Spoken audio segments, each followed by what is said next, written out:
హెబ్రీలకు రాసిన పత్రిక 6వ అధ్యాయము 1వ వచనంలో ఈ విధంగా వ్రాయబడి ఉంది. హెబ్రీలకు రాసిన పత్రిక 6వ అధ్యాయము 1వ వచనంలో ఈ విధంగా వ్రాయబడి ఉంది. కాబట్టి నిర్జీవ క్రియలను విడిచి మారు మనసు పొందుటయు అని రాయబడింది. పిల్లలారా, ఈ చివరిగా ఆయన చెప్తున్నటువంటి మాట ఏంటంటే, కాబట్టి మీరు నిర్జీవ క్రియలను విడిచిపెట్టి మారు మనసు మరి పొంది, మరి ఇందాక మనం ముందు చూసినట్లుగా ఆ మారు మనసు నాకు తగినటువంటి ఫలాలు మనం ఫలించాలి. కనుక నేటి దినం మన ఆత్మీయ జీవితం అద్భుతమైన రీతిలో ప్రారంభించబడి రాను రాను రాను రాను బలహీనమైపోయింది. కనుక ఈ యొక్క సమయంలో ఈ వర్తమానం విన్న తర్వాత, పరిశుద్ధాత్మ దేవుడు నీతో మాట్లాడిన తర్వాత, జీవగల దేవుడు నీతో ఈ యొక్క విషయాలన్నీ మాట్లాడిన తర్వాత నీ జీవితంలో ఒక మార్పు రావాలని, మార్పు చూడాలని, మార్పు కలగాలని పరిశుద్ధాత్మ దేవుడు ఈ సందర్భంగా ఆశిస్తూ ఉన్నాడు. ప్రియమైనటువంటి స్నేహితులారా, దయచేసి ఆలోచన చేయాలని కోరుతూ ఉన్నాం. అందుకనే ప్రభు అంటున్న మాట ఏంటంటే, నిర్జీవ క్రియలను ఇప్పుడే విడిచిపెట్టు. నీలో జీవము లేనటువంటి క్రియలు.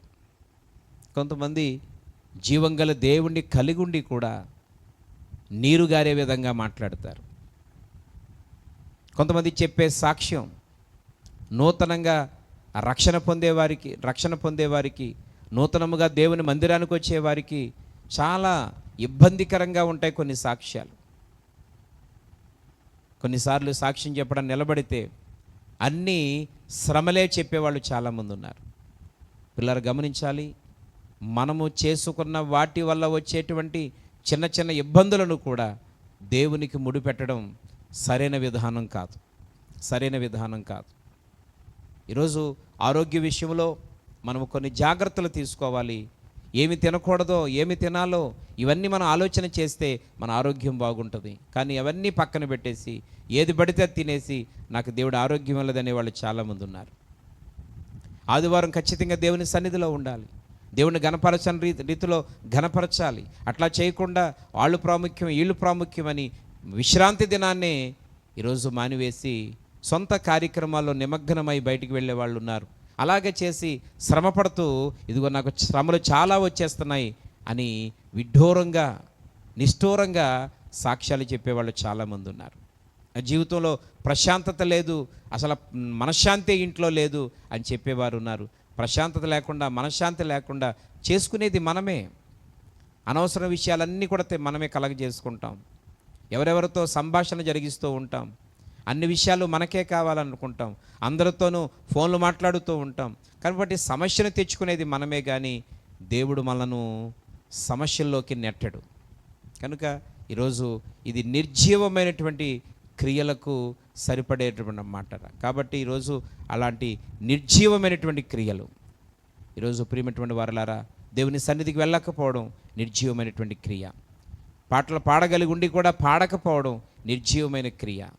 చదువుకొని ఉండి కూడా బైబిల్ గ్రంథాన్ని చదవకపోవడం నిర్జీవమైనటువంటి క్రియ. ఈరోజు అన్ని విధాలుగా ఒక స్థాయిలో ఉండి కూడా దేవుని నామాన్ని ఘనపరచాల్సిన రీతిలో ఘనపరచకపోవడం నిర్జీవమైనటువంటి క్రియ. ఈరోజు ఈ క్షణంలో దేవుడే హెచ్చరిక చేస్తూ ఉన్నాడు.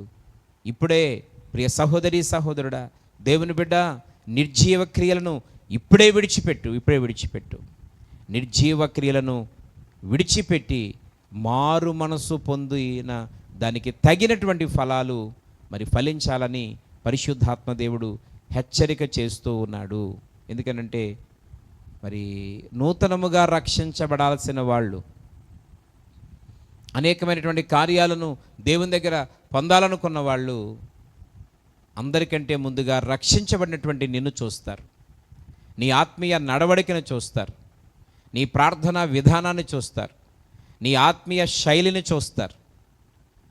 తద్వారా నీలో ఉన్నటువంటి ఫలితాలను చూస్తారు.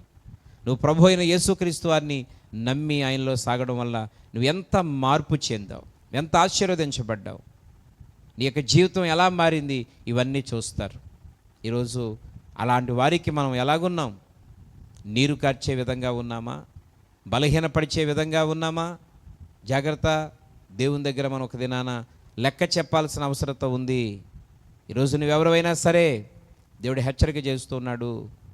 ఈరోజు నీ యొక్క ఆత్మీయ జీవితం, నీ యొక్క ప్రవర్తన పరిస్థితి ఈ అనేక మందిని బలపరిచే దానిలాగా ఉండాలి, కానీ నీరుగార్చే దిగజార్చే దానిలాగా ఉంటే మాత్రం దేవుని దగ్గర చేతులు కట్టుకొని తప్పు చేసిన వారి వల్లే నిలబడాల్సిన అవసరత ఉంటుంది, తలదించుకోవాల్సిన అవసరత ఉంటుంది.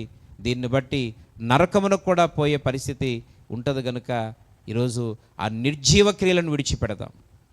ఆ నిర్జీవమైనటువంటి క్రియలను ఇప్పుడే విడిచిపెట్టి ఈరోజు మారు మనసు పొందిన వారికి తగినటువంటి మరి ఫలాలను మనందరము ఫలిస్తాను తండ్రి అని దేవుని దగ్గర ఒక తీర్మానం తీసుకుంటూ మన యొక్క నూతనమైన జీవితాన్ని ప్రారంభిద్దాం. ఈ యొక్క అద్భుతమైనటువంటి మాటలు పరిశుద్ధాత్మ దేవుడు మనందరి వినికిళ్ళు ఆయన దీవించి ఆశీర్వదించునుగాక. ఆమెన్.